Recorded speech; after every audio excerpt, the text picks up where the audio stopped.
안녕하십니까. 우리 사회를 감당하고 있는 우리 김동보 목사님의 목소리가 너무나 좋은 것 같습니다. 꿀보이스라고 하죠. 꿀이 뚝뚝 떨어지는 것 같습니다. 오늘부터 요한복음 말씀을 시작하게 되었습니다. 요한복음은 빛의 복음이자 또 생명의 복음이라고 말하고 있습니다. 하나님께서 2021년도에 요한복음 말씀을 통해서 우리 모임에 빛과 생명이 넘쳐나게 하시기를 기도합니다. 얼마 전 KTX 진상녀라고 하는 사건이 있었습니다. 코로나 때문에 객실 안에서 음식 먹는 것을 금하고 있는데 규정을 어기고 햄버거를 먹은 것입니다. 일본 한 승객이 음식물은 나가서 통로에서 먹으라고 부탁을 했습니다. 그러자 햄버거녀는 막말과 함께 우리 아빠가 누군 줄 알아? 하면서 욕설을 했다고 합니다. 사람들은 그녀의 아버지가 누구인지 궁금해했습니다. 그런데 나중에 밝혀진 바에 의하면 그녀의 아버지는 그냥 평범한 아버지였습니다. 사람들은 한 번쯤 나의 아버지가 힘 있는 분이었다라면 하는 바람이 있습니다.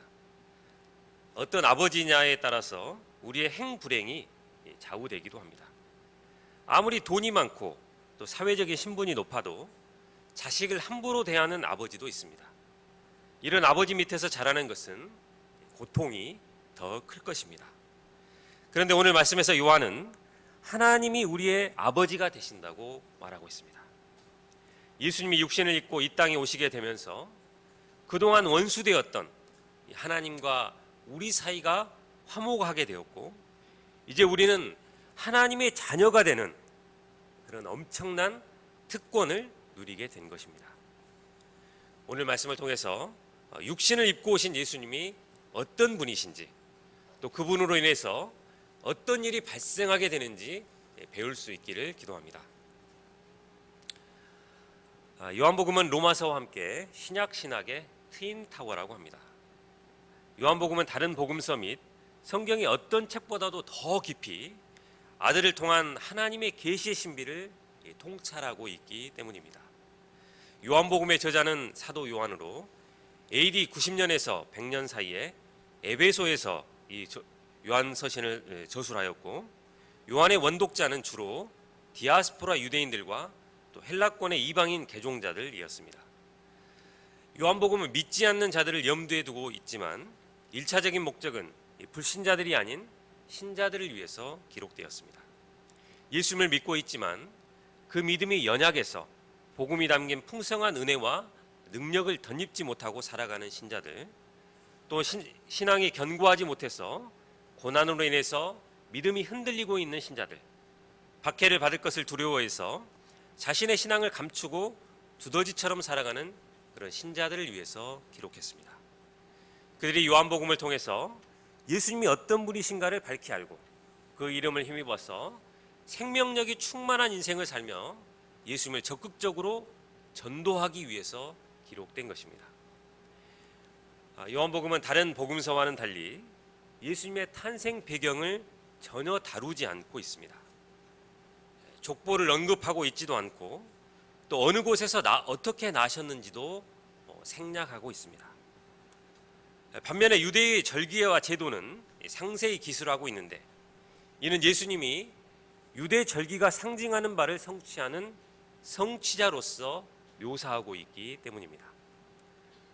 또 더불어 요한복음에는 7가지 표적과 또 7가지 자전적 선언이 나오는데 이를 통해 요한은 예수님이 메시아라는 결론으로 이끌어 가고 있습니다.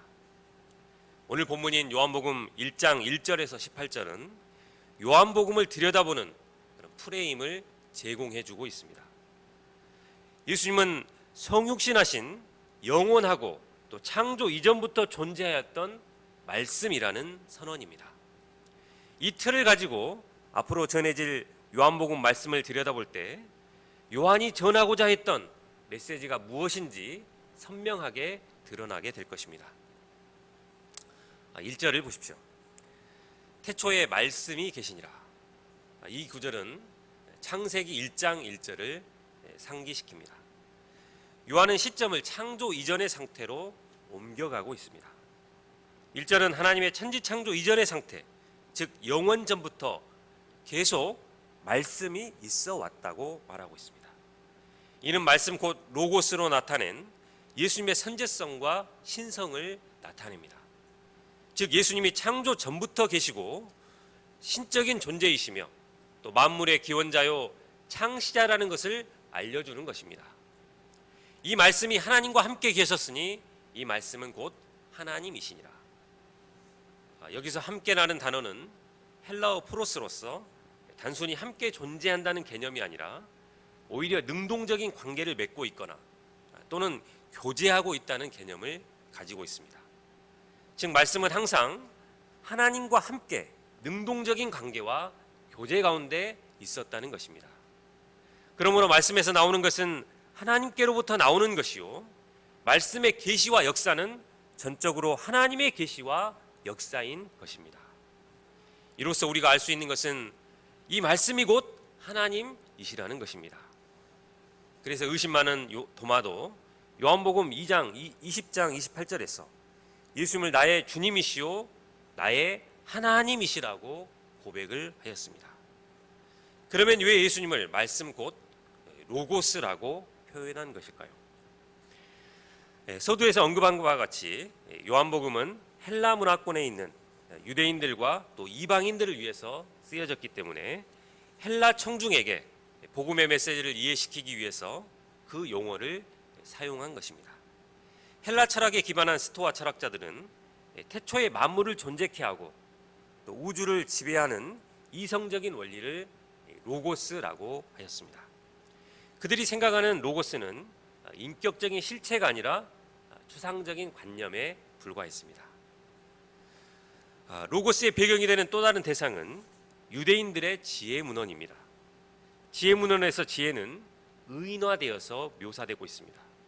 잠언 8장 22절에서는 여호와께서 그 조화의 시작 곧 태초에 일하시기 전에 나 지혜를 가지셨으며 라고 했고 또 23절에서는 만세 전부터 태초부터 땅이 생기기 전부터 내가 지혜가 세움을 받았다고 언급하고 있습니다. 또 30절에서도 지혜가 여호와의 곁에 있어서 창조자가 되어 날마다 그의 기뻐하신 바가 되었으며 항상 그 앞에서 즐거워했다고 말씀하고 있습니다. 여기서 나타난 잠언 8장의 지혜의 특성과 요한복음의 로고스 사이의 여러 가지 유사점은 매우 인상적입니다.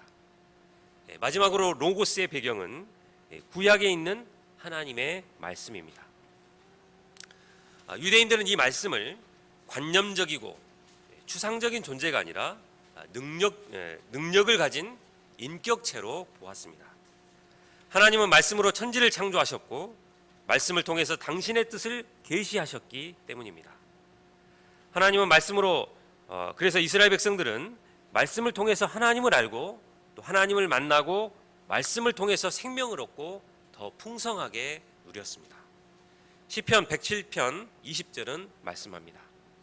그가 그의 말씀을 보내서 그들을 고치시고 또 위험한 지경에서 건지시는도다. 하나님의 임재를 상징하는 언약궤 안에 들어있는 것도 십계명이 쓰인 두 돌판입니다. 두 돌판이 들어있는 언약궤를 보면서 그곳에 하나님이 계신다고 믿었습니다. 이처럼 유대인들에게 말씀은 곧 하나님 자체였습니다. 유대인들이 말씀을 통해서 하나님을 만난 것처럼 우리도 말씀을 통해서 살아계신 하나님을 만날 수가 있습니다. 하나님이 어떤 분이시며 또 우리에게 두신 뜻이 무엇이고 그 능력이 어떠한지를 체험할 수 있습니다. 기독교는 말씀을 통한 말씀의 종교입니다. 그러므로 우리는 두렵고 떨리는 마음으로 하나님의 말씀을 듣기에 힘써야 합니다. 그리고 그것을 통해서 말씀이신 하나님을 깊이 만나야 합니다. 요한은 헬라인들이 생각하는 그 로고스가 바로 예수님이시며 유대인들이 말씀을 통해서 하나님을 만난 것처럼 예수님을 통해서 하나님을 만나고 그 뜻을 알게 됨을 알려주고자 예수님을 말씀 곧 로고스로 표현한 것입니다. 3절을 보십시오. 만물이 그로 말미암아 지은 바 되었으니 지은 것이 하나도 그가 없이는 된 것이 없느니라. 하나님은 말씀으로 천지 만물을 창조하셨습니다. 빛이 있으라 말씀하시자 모든 에너지의 근원인 빛이 생겨나게 되었습니다. 들에 핀 꽃 한 송이, 또 공중에 나는 새, 어느 하나도 말씀 없이 창조된 것이 없습니다.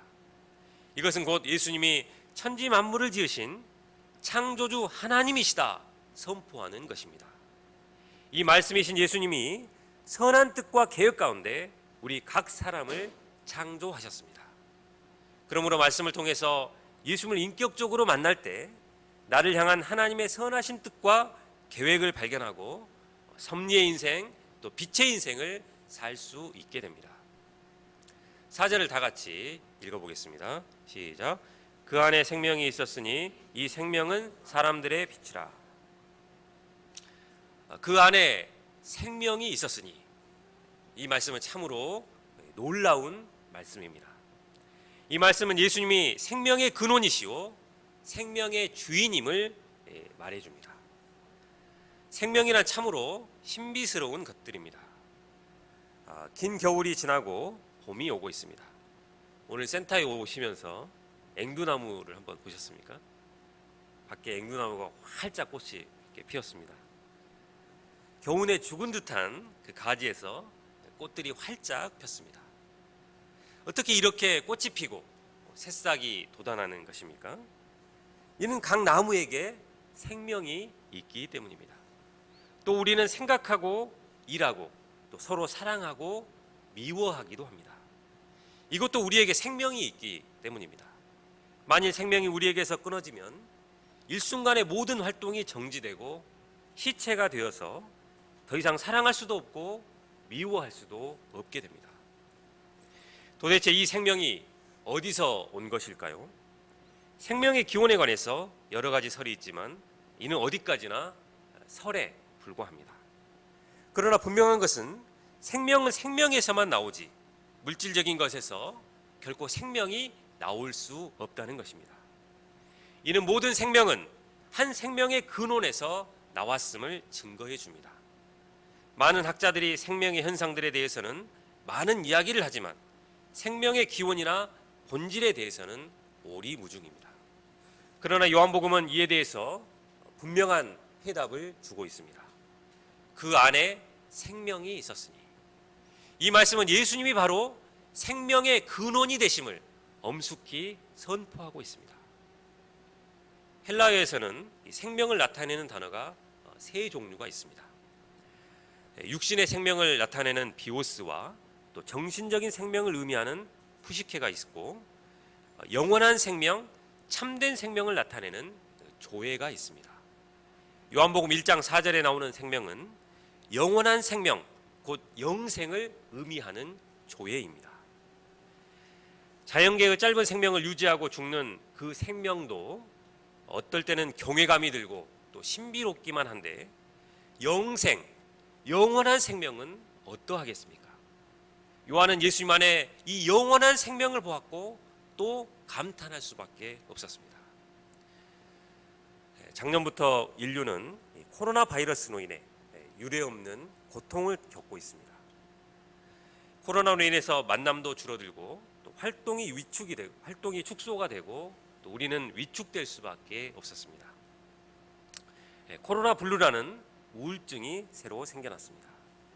올해 초부터 백신 접종이 시작되었지만 전체적인 면역력이 생겨서 코로나에서 완전히 벗어나려면 최소 올해는 지나야 할 것 같습니다.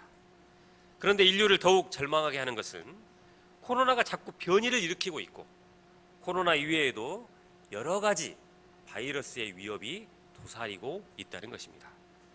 그런데 이런 코로나보다 더 본질적으로 인간을 힘들게 하는 것은 죄성과 죽음 문제입니다.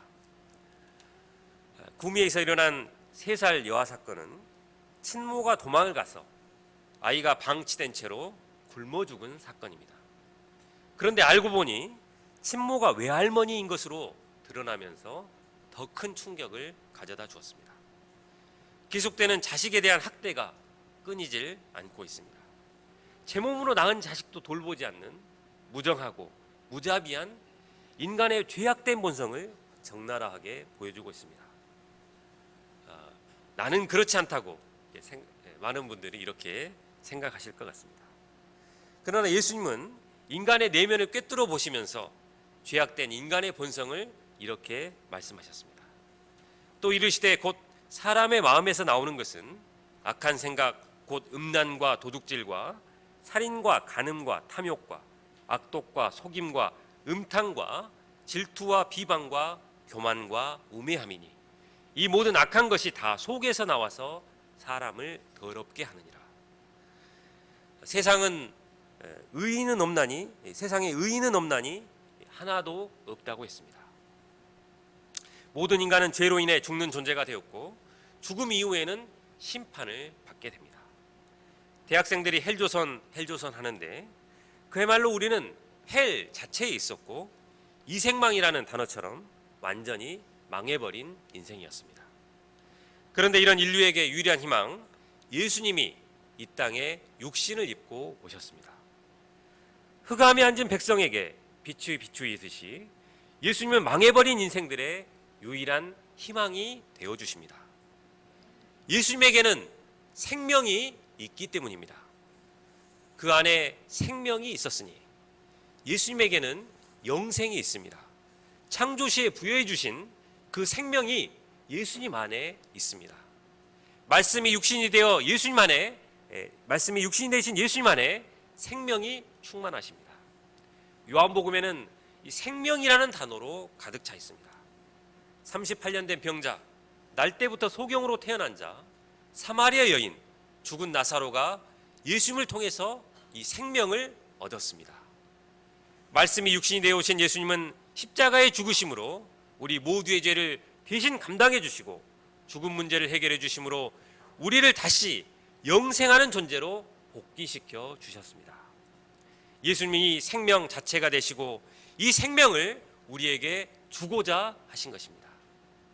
그러므로 이 예수님께 나아갈 때 우리는 새로운 생명을 얻을 수가 있고 또 생명력이 넘치는 인생을 살 수가 있습니다. 한국의 지성이라고 불리는 이어령 박사는 지금 암에 걸려서 죽음을 기다리고 있습니다.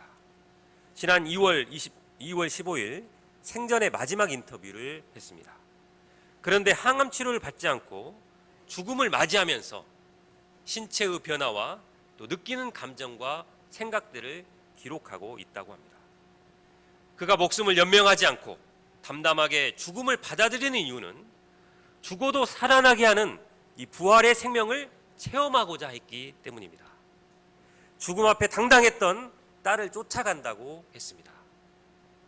그 안에 생명이 있었으니 이 생명의 복음이라고 하는 요한복음 말씀을 통해서 우리 가운데 놀라운 생명의 역사가 일어나고 또 생명력이 충만한 인생을 사는 자들이 되기를 기도합니다. 그러면 이 생명은 사람들에게 어떤 역할을 했습니까? 4절을 보십시오. 이 생명은 사람들의 빛이라. 예수님 안에 있는 생명은 사람들에게 빛의 역할을 했습니다. 예수님의 생명이 내 안에 있을 때 우리의 삶의 진정한 의미와 목적을 발견하고 생명력 있는 삶을 살 수 있습니다. 그러나 예수님의 생명이 없는 사람은 어둠을 헤매는 사람과 같습니다. 어둠에 있는 자들은 방향 감각이 없습니다. 인생이 어디서 와서 어디로 가는지, 인생의 존재 의미와 목적이 무엇인지 알지를 못합니다. 허무와 운명주의에 시달리며 살아가게 됩니다. 죄의 노예가 되어서 살아갑니다. 사람들은 아무리 고상하게 산전할지라도 빛이 필요합니다. 우리에게 생명과 희망을 주고 어두움을 물리치고 길을 밝혀주는 빛이 필요합니다.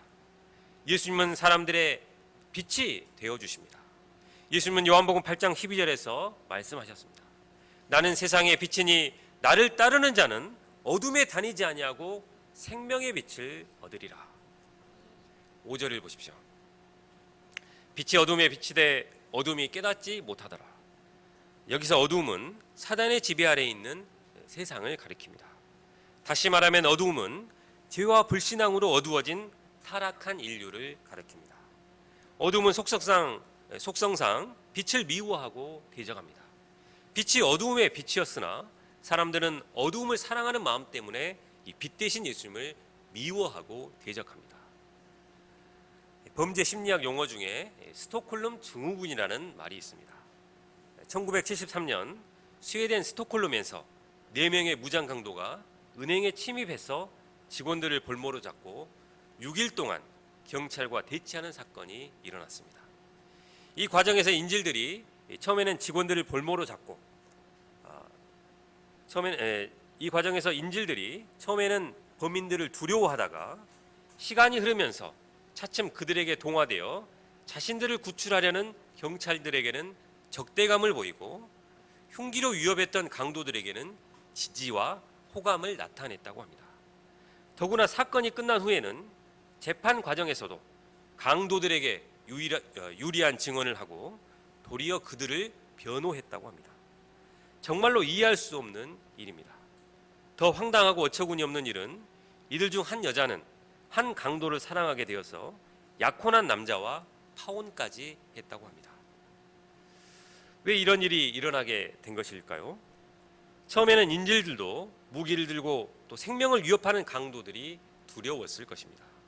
그러나 6일 동안 그들과 함께 있다 보니 그들의 인간적인 모습을 보게 되었고 그들이 강도가 될 수밖에 없었던 그들만의 정당성과 또 사회의 구조적인 문제들에 대한 이야기를 듣다 보니 그들을 이해하게 되었고 또 마음이 동화되었습니다.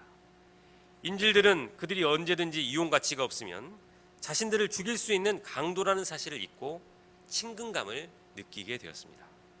도리어 밖에서 총으로 위협하는 경찰에게 더 큰 생명의 위협을 느끼면서 적대감이 생겨나게 되었습니다. 오랜 시간 강도들과 있다 보니 그들과 동화됨으로 강도가 경찰이 되고 경찰이 강도가 된 것입니다. 이와 같이 빛이 세상에 왔으되 세상이 깨닫지 못했습니다. 빛이 비추게 되면 빛을 환영하고 빛 가운데로 나와야 되지만 어둠에 동화된 세상은 빛을 미워하고 대적하게 되었습니다.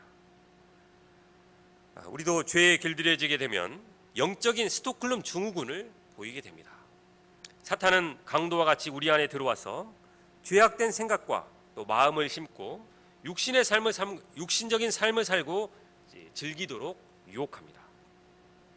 사람들은 처음에는 거절하고 죄책감을 느끼게 되지만 나중에는 이 어둠에 중독되어서 즐기게 됩니다. 우리 사회에도 술, 도박, 마약, 게임, 성매매 등 어둠에 사로잡혀서 벗어나고 싶어도 헤어나오지 못하는 사람들이 많이 있습니다. 어둠에 있는 사람들은 자신이 잘못됐다는 것을 알면서도 빛으로 나오기를 두려워하고 도리어 깊은 어둠으로 숨어들고 빛을 대적합니다. 오랜 시간 어두움에 있다 보니 어두움이 자연스럽고 또 친근하게 느껴지게 되고 도리어 밝은 빛은 눈부시고 자신의 추한 모습이 드러나게 되어 싫어하게 됩니다. 인질들과 마찬가지로 이들에게 어두움은 빛이 되고 빛은 어두움이 되어버리는 역전 현상이 일어나게 된 것입니다. 이런 사람에게는 사망과 어둠의 권세가 그를 지배하게 되고 결국은 멸망하고 말 것입니다. 그러나 빛으로 나오는 자, 빛을 기뻐하고 영접하는 자에게는 하나님의 영광의 빛이 임하게 될 것입니다. 빛 대신 예수님을 영접하는 자에게 하나님의 은혜와 축복이 임하게 될 것입니다. 9절을 보십시오. 참빛 곧 세상에 와서 각 사람에게 비추는 빛이 있었으니. 참빛은 불완전한 빛에 대하여 완전한 빛을 가리킵니다. 이 빛은 각 사람의 내면에 있는 어두움을 밝혀주고 생명을 주는 완전한 빛입니다. 세상에는 여러 가지 빛을 비추어주는 등불들이 많이 있습니다. 공자, 소크라테스, 플라톤 등이 그들입니다. 요즘에는 스님들의 글이 빛을 비추어주기도 합니다. 그러나 이들은 어두운 동굴을 비추는 불빛과 같지만 완전한 빛은 아닙니다. 요즘 사람들은 코로나로 인해서 마음의 빛을 잃어버리고 있습니다. 요즘 비대면 온라인 수업만 듣는 대학생들 가운데 휴학을 하거나 또 자퇴를 고려하는 학생들이 많다고 합니다. 이는 그들의 마음에 장래에 대한 비전이나 꿈이 사라져서 미래가 암담하다고 생각하기 때문입니다. 이런 어두운 세상에 코로나 백신이 한 줄기 빛이 될 수 있을까요? 아파트 청약에 당첨되어서 내 집이라도 마련한다면 빛을 얻게 될 수 있을까요? 그러나 이런 것들은 인간 내면의 근본적인 어두움을 물리쳐 줄 수가 없습니다. 우리의 어두운 내면을 밝히고 또 절망을 물리쳐 줄 수 있는 분은 오직 참빛 대신 예수님 한 분밖에 없습니다. 이 참빛 대신 예수님이 우리의 심령에 새롭게 임함으로 코로나 시대의 모든 어두움을 이기고 새로운 희망과 비전을 덧입게 하여 주시기를 기도합니다. 12절과 13절 말씀을 다 같이 읽어보겠습니다. 시작. 영접하는 자 곧 그 이름을 믿는 자에게는 하나님의 자녀가 되는 권세를 주셨으니 이는 혈통으로나 육정으로나 사람의 뜻으로 나지 아니하고 오직 하나님께로부터 난 자들이니라. 영접이라는 단어는 가정에 손님이 올 때 안으로 모셔들여 대접하는 것을 의미합니다. 요한복음에서 영접하는 것과 믿는 것은 같은 의미로 쓰였습니다. 예수님의 이름을 믿는 것은 예수님의 전 존재를 믿는 것이요 지식이 아니라 진실한 회개를 통해서 삶의 실제적인 변화가 일어나는 것을 의미합니다. 이렇게 영접하는 자에게 하나님의 자녀가 되는 권세가 주어지게 됩니다. 권세는 권위 또는 권리를 뜻하는 것으로 합법적으로 하나님의 자녀가 되는 것을 말합니다. 알프스 산맥이 아름다운 스위스 시민권을 얻는 방법은 매우 어렵다고 합니다. 그 중에 한 가지 방법은 4억 5천만 원 정도의 세금을 매년 일시불로 낼 수 있을 정도의 그런 재력이 있으면 된다고 합니다. 정말 재벌가의 금수저로 태어나지 않고는 불가능한 방법이지 아닐 수 없습니다. 그러나 하나님의 자녀가 되는 것은 금수저의 좋은 혈통을 타고난다고 되는 것도 아니고 육정 곧 사람의 피나는 노력으로 되는 것도 아닙니다. 엄마 찬스나 또는 아빠 찬스로 될 수 있는 것도 아닙니다. 오직 그 이름을 믿고 영접하는 자는 누구나 하나님의 자녀가 되는 권세를 얻을 수 있습니다. 이는 전적인 은혜의 역사요 긍휼의 역사입니다. 이 하나님의 자녀가 되는 역사가 지금도 그를 믿는 자들을 통해서 이어져 오고 있습니다. 혈통으로나 출신으로 봐도 아무런 꼬투리도 없는 우리를 그 이름을 영접하게 하심으로 하나님의 자녀가 되게 하신 은혜에 감사 찬송을 돌려드립니다. 14절 말씀을 다 같이 읽겠습니다. 시작. 말씀이 육신이 되어 우리 가운데 거하심에 우리가 그의 영광을 보니 아버지의 독생자의 영광이요 은혜와 진리가 충만하더라. 말씀이 육신이 되어 나는 것은 성육신을 가리키고 있습니다. 말씀이신 예수님이 우리와 함께 하시기 위해서 우리와 똑같은 육신이 되어서 이 땅에 오셨습니다. 배고프고 목마르고 피곤하고 연약한 인간이 되신 것입니다. 이는 독생자의 한없는 낮아지심과 자기 비우심을 말합니다. 이렇게 낮아지실 뿐만 아니라 우리 가운데 거하셨습니다. 우리 가운데 거하셨다는 것은 장막을 치시고 우리와 함께 하신 것을 말씀합니다. 유유상종이라고 끼리끼리 모이는 법인데 자기와 수준이 맞지 않는 사람과 함께하는 것은 얼마나 어려운 일입니까? 그러나 독생자는 죄인들을 구원하시기 위해서 자기를 낮추실 뿐만 아니라 냄새나는 죄인들, 문제 많은 제자들과 동고동락을 하셨습니다. 그들의 냄새나는 발을 씻겨주시고 죄악된 내면을 감당해 주셨습니다. 하나님의 구원 역사는 높은 곳에 있지 않고 또 손이나 까딱하고 방향을 주고 지시한다고 이루어지는 것이 아닙니다. 하나님의 구원 역사는 낮아지고 함께하는 희생과 사랑이 있는 곳에서 일어납니다. 이것이 구원 역사의 원칙이요 진리입니다. 요한은 바로 이 낮아지시고 자기를 비우신 모습에서 독생자의 영광을 보았습니다. 우리가 그의 영광을 보니 아버지의 독생자의 영광이요 은혜와 진리가 충만하더라. 보통 영광은 손흥민 선수처럼 축구를 잘하거나 또는 봉준호 감독처럼 아카데미 시상식에서 상을 받았을 때 얻을 수 있다고 생각합니다. 그런데 요한은 오히려 성육신하신 모습에서 독생자의 영광을 보았다고 말하고 있습니다. 은혜와 진리가 충만하더라.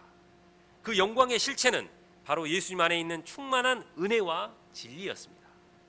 은혜는 구약에서 헷세드로서 자비로운 사랑 또 인생들을 향한 한량없으신 긍휼을 가리킵니다. 진리는 언약적 신실함으로 죄를 깨닫게 하고 죄에서 돌이켜 온전케 하는 말씀의 힘을 가리킵니다. 이 두 가지 구원 역사의 축으로 없어서는 안 될 것들입니다. 그러나 대개는 이 은혜가 충만하면 진리가 부족하고 진리가 충만하면 은혜가 부족하게 됩니다. 그래서 은혜만 많으면 좋은 게 좋은 거라며 무조건 봐주다가 사람을 망치게 될 수도 있습니다. 또 은혜는 없고 진리만 충만하면 바리새인들처럼 사람들의 죄와 허물을 끊임없이 지적하게 됩니다. 사람을 구원하기 위해서는 은혜와 진리가 같이 필요합니다. 예수님은 가늠하다 붙잡힌 여인에게 나도 너를 정죄하지 않냐노니 한량없는 은혜를 베풀어 주셨습니다. 또 남편을 5이나 갈아치운 사마리아 여인을 불쌍히 여기시고 물 좀 주시겠습니까? 낮아져 대화하셨습니다. 그러나 거기서 끝나지 않고 가서 다시는 죄를 범치 말라. 내가 그로라 하심으로 죄에서 돌이킨 삶, 참된 예배를 드리는 삶을 살도록 가르치셨습니다. 예수님에게는 어떤 죄인도 감당하시고 구원하실 수 있는 은혜와 진리가 충만하십니다. 이 예수님으로 말미암아 정죄받아 마땅한 우리가 구원을 받고 또 하나님의 자녀가 되는 은혜를 얻게 되었습니다. 16절에서 18절을 보십시오. 우리가 다 그의 충만한 데서 받으니 은혜 위에 은혜로라. 율법은 모세로 말미암아 주어진 것이요 은혜와 진리는 예수 그리스도로 말미암아 온 것이라. 본래 하나님을 본 사람이 없으되 아버지의 품속에 있는 독생하신 하나님이 나타내셨느니라. 예수님이 이 땅에 오시기 전에는 하나님을 본 사람이 없었습니다. 모세는 떨기나무에 꺼지지 않는 불 가운데서 들려오는 이 말씀을 통해서 하나님을 만났습니다. 시내산에서 이스라엘 백성들은 구름과 연기와 천둥번개 속에서 들려오는 말씀을 통해서 하나님을 만나고 두려워했습니다. 40년 동안이나 광야 생활을 할 때 구름 기둥과 불 기둥을 통해서 하나님이 자신과 함께 하신다는 것을 알았습니다. 특별히 하나님은 모세에게 자신의 모습을 보여주셨지만 스쳐 지나가시는 하나님의 뒷모습에 불과했습니다. 이것이 구약 시대의 인간이 누린 최고의 은혜였습니다. 이 은혜는 모세가 받은 은혜요 또 율법을 통해서 주어지는 은혜를 가리킵니다. 그런데 아버지 품속에 있는 이 독생하신 하나님이 우리 가운데 나타나셨습니다. 그로 인해서 말씀으로만 듣던 이 하나님을 눈으로 보고 손으로 만질 수 있게 되었습니다. 그분이 바로 예수 그리스도이십니다. 이제 우리는 막연하게 알던 예수님 하나님을 예수님을 통해서 온전하게 알 수 있게 되었습니다. 결론적으로 우리는 오늘 말씀을 통해서 예수님이 바로 성육신하신 하나님의 말씀이며 그분을 통해서 하나님의 아들이 되는 권세를 누리게 됨을 배웠습니다. 예수님 안에 생명의 역사, 빛의 역사가 가득함을 배웠습니다. 만물이 소생하려는 봄에 요한복음 말씀을 통해서 말씀이 육신이 되어 오신 예수님으로 말미암아 우리 안에 생명으로 충만하기를 기도합니다. 요절 말씀 14절 말씀을 다 함께 읽겠습니다. 시작. 말씀이 육신이 되어 우리 가운데 거하심에 우리가 그의 영광을 보니 아버지의 독생자의 영광이요 은혜와 진리가 충만하더라. 하나님 아버지, 죄와 허물로 죽을 자들을 위해서 독생자 예수님을 보내주시고 우리에게 생명을 허락해 주신 크신 은혜를 감사드립니다. 말씀이 육신이 되어 이 땅에 오심으로 우리를 구원해 주시고 하나님의 자녀가 되는 큰 권세를 허락해 주셔서 감사를 드립니다. 우리가 요한복음 말씀을 통해서 예수님 안에 있는 이 생명과 빛으로 나아가 더욱더 생명을 얻고 그 안에서 풍성히 누릴 수 있는 자들이 되게 하시기를 기도합니다. 예수님의 이름으로 기도합니다. 아멘.